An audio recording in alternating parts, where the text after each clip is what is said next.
बहुत खूबसूरत जलसा है, बड़े अच्छे माहौल में आप सुन रहे हैं। फैशन को दोनों हाथ से, सुन्नत को एक हाथ से पकड़ेंगे, हाथ उठाइए इंशाअल्लाह। खैर दो चार आदमी यहाँ फंसे, सोच रहे थे कि गाड़ी बराबर निकल ही रही है, लेकिन हम फंसाना भी जानते हैं, निकालना भी जानते हैं। ध्यान से सुनिएगा, जल्दी से निकल जाए। इस हिंदुस्तान में अंबेडकर साहब थे, आए और चले गए। तारीख सुनिए उनकी। मौलाना अली मियां नदवी रहमतुल्लाह अलैह लखनऊ के। डॉक्टर अंबेडकर साहब के पास वो गए कि आप इस्लाम कबूल कर लीजिए दोनों हाथ से। उन्होंने कहा कि कैसे इस्लाम कबूल कर लूं, मुझे तो हिंदुस्तान का मुसलमान नजर ही नहीं आता है, कैसे इस्लाम कबूल। एक आदमी अल्लाह के रसूल के दस्तरखान पर बैठ करके बाएं हाथ से लुकमा उठा रहा। अल्लाह के रसूल ने कहा कि वो बेअदब, तुम्हें अदब मालूम नहीं, दाहिने हाथ से खाओ। अब मेरी मर्जी है। कहा कि अब तुम दाएं हाथ से कभी खा भी नहीं सकते। महबूब की मर्जी नहीं, अल्लाह ने उस हाथ को नाकाम कर दिया। एक खास बात सुनिए, जिंदगी भर ये काम आएगी। आपको दाढ़ी रखने की आदत नहीं है, लेकिन आप ये मानते रहिए कि ये मेरी गलत आदत है, गुनाह हो रहा है, हमसे अल्लाह माफ करे, ईमान सलामत रहे। लेकिन दाढ़ी की तौहीन भूल से मत कीजिएगा, ईमान चला जाए। क्या दाढ़ी रखते इतनी खुजली होती है, लगता है कि बैगन खा रहा। दाढ़ी रखता हूँ, बूढ़ा मालूम होता हूँ, ये दाढ़ी की तौहीन है। इसके बाद ईमान नहीं रहेगा। क्यों? दाढ़ी नबी की पसंद है, नबी की सुन्नत है। जो नबी की पसंद में ऐब लगाए, नबी की सुन्नत में ऐब लगाए, वो नबी का उम्मती मुसलमान हो ही नहीं सकता। इसलिए मैं आपसे हाथ जोड़ करके कहता हूँ, दाढ़ी रखने की आदत नहीं है, कोई दिक्कत की बात नहीं है। अल्लाह से माफी मांगते रहिए, ईमान सलामत रहेगा। और कल वो दिन भी आएगा कि आपको दाढ़ी रखने की अल्लाह तौफीक दे देगा। अगर इसके बगैर आप इंतकाल कर गए तो ईमान पर इंतकाल है। आपको सुनकर के हैरत होगी, मैं आपको सुनाने के लिए जा रहा हूँ। अबू तालिब मुसलमान नहीं हुए, नबी दुआ करते रह गए।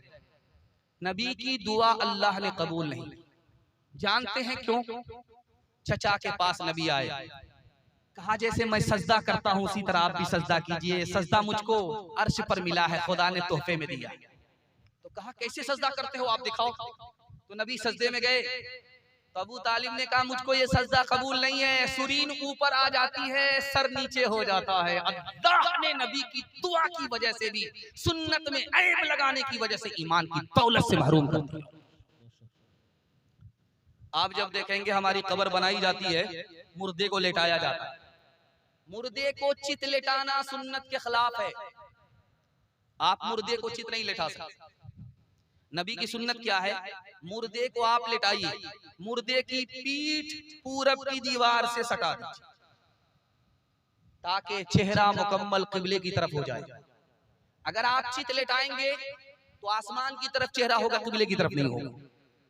सुन्नत ये है कि आप अपने मुर्दे को इस तरह लेटाइए कि उसकी पीठ पूरब की दीवार से लग जाए, ताकि चेहरा मुकम्मल किबले की तरफ हो जाए। एक कफन चोर पकड़ा गया, उससे पूछा कि देखो पुलिस के हवाले नहीं करेंगे, लेकिन एक राज की बात बताओ, तुम जो कफन खींचते थे तो मुर्दे का चेहरा किधर होता था? कहा 100 में 80 मुर्दे का चेहरा किबले की तरफ नहीं होता था। एक बड़े आलिम के पास आए इमाम औज़ाई, दुआ कीजिए अल्लाह पूरी मिल्लत की तरफ से उनको जज़ाए खैर दे। उनसे कहा हजरत गज़ब हो गया, ये कफन चोर पकड़ा गया है और ये मुर्दे का हाल बता रहा है कि चेहरा किबले की तरफ नहीं था। 100 में 80 मुर्दे का चेहरा किबले की तरफ नहीं था, सिर्फ 20 मुर्दे का चेहरा ही किबले की तरफ था। क्या वजह है? का ये वो लोग थे जिन्होंने जिंदगी भर नबी की सुन्नत से मुंह मोड़ा, अल्लाह ने मरने के बाद किबले से चेहरा। मोहब्बत का जुनून अब बाकी नहीं है, वो दिल वो आरज़ू बाकी नहीं है। नमाज़ और रोज़ा कुर्बानियों हज ये सब बाकी है, तो बाकी नहीं है, बाकी नहीं है।